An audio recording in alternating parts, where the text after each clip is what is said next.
Hello students, आज हम worksheet 59 करेंगे विच इज़ अबाउट सर्कल्स। सो इसमें आपको जो हमने पिछले वर्कशीट में थ्योरम की थी उसी के आगे हमें उससे कुछ और जो रिजल्ट्स निकलते हैं वो भी हम देखेंगे। तो पिछली बार हमने किया था कि जो angle subtended bye an arc at the centre is double the angle subtended bye it at any point on the remaining part of the circle. यानी हमने उसमें देखा था कि एक सर्कल में जो एक आर्क है वो जो सेंटर पे एंगल बनाती है वो डबल होता है उसी आर्क से जो रिमेनिंग पार्ट के किसी पॉइंट पे एंगल बन रहा है उसका। तो इससे कुछ और रिजल्ट भी आगे निकलते हैं, उसको आज हम देखेंगे। तो पहला रिजल्ट जो हम निकालेंगे, अब आप मान लीजिए यहाँ पर हम दो एंगल पॉइंट्स तो रिमेनिंग पार्ट पे बहुत सारे हैं, इस आर्क को छोड़ के जो रिमेनिंग पार्ट है सर्कल का वो ये पूरा है, यानी किसी भी पॉइंट पे एंगल बन सकता है। तो यहाँ पे हमने ऐसे दो एंगल्स ले लिए हैं, एक पी ए क्यू एंगल और दूसरा पी बी क्यू एंगल। एक को हमने एंगल 1 नाम दे दिया है, एक को एंगल 2 नाम दे दिया है। अब क्योंकि ये दोनों ही एंगल्स इस आर्क से बन रहे हैं और on the remaining part of the circle पे बन रहे हैं, तो यहाँ पर जो एंगल पी ओ क्यू है वो इसका भी डबल है और इसका भी डबल है। यानी कि ये जो एंगल पी ओ क्यू है वो 1 का भी डबल है और एंगल पी ओ क्यू 2 का भी डबल है। और क्यों है?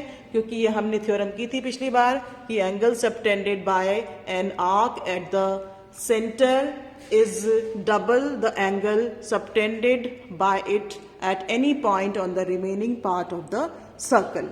तो इस हिसाब से एंगल पी ओ क्यू दोनों एंगल्स का डबल है, यानी ये दोनों इक्वल हो गए, यानी एंगल 1 और एंगल 2 जो है वो आपस में इक्वल हो जाएंगे।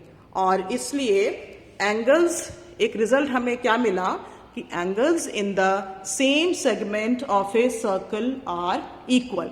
अब ये जो है यहाँ पर ये पूरा एक ही सेगमेंट माना जाएगा, तो कोई भी दो एंगल्स आप इसमें ले लेंगे तो वो इक्वल होंगे, यानी इसमें जितने भी एंगल्स बन सकते हैं इस पूरे सेगमेंट में वो सारे आपस में इक्वल होंगे। तो एक रिजल्ट तो हमें ये मिला है कि angles in the same segment of a circle are equal. दूसरा हम जो रिजल्ट इसी थ्योरम से निकालेंगे वो देखते हैं। हमने यहाँ पर एक सेमी सर्कल लिया है और एक यहाँ पर हम जो आर्क कंसिडर कर रहे हैं वो सेमी सर्कल ले रहे हैं, और हमें एक यहाँ पर जो एंगल मिल रहा है वो बताना है कि वो कितने का होगा। तो यहाँ पर आप देखिए ये जो सेमी सर्कल है वो सेंटर पे कितना एंगल सबटेंड करती है, 180 का। तो इसके जो remaining part of the circle में एंगल कोई भी बनेगा तो उसका हाफ होगा और इसका हाफ 90 होता है। तो यानी कोई भी जो एंगल इस सेगमेंट में बनेगा, यानी जो सेमी सर्कल में बनेगा, क्योंकि सेमी सर्कल अगर हमने एक छोड़ा है तो जो रिमेनिंग पार्ट है वो भी सेमी सर्कल होता है। तो कोई भी एंगल जो सेमी सर्कल में बनता है वो हमेशा 90 डिग्रीज का होगा, यानी राइट एंगल्स होगा। यानी यहाँ पर आप देख रहे हैं जो MON है वो 180 है, तो और ये डबल है एंगल MAN का, तो 180 जो है वो 2 टाइम्स MAN हो गया, यानी MAN equals to 90 degrees. That is angle in a semi circle is a right angle. Now will do example number 1, जिसमें आपको एक सर्कल दिया है और यहाँ पर हमें पी क्यू आर एंगल 110 के इक्वल दिया गया है, 110 डिग्रीज। और ये आपको एंगल्स दिए हैं एंगल 3, एंगल 2, एंगल 4, एंगल 1, और आपको निकालना है एंगल ओ पी आर, यानी कि एंगल 3 आपको यहाँ पर फाइंड आउट करना है, value of angle O P R. तो इसको निकालने के लिए आइए चलते हैं आगे।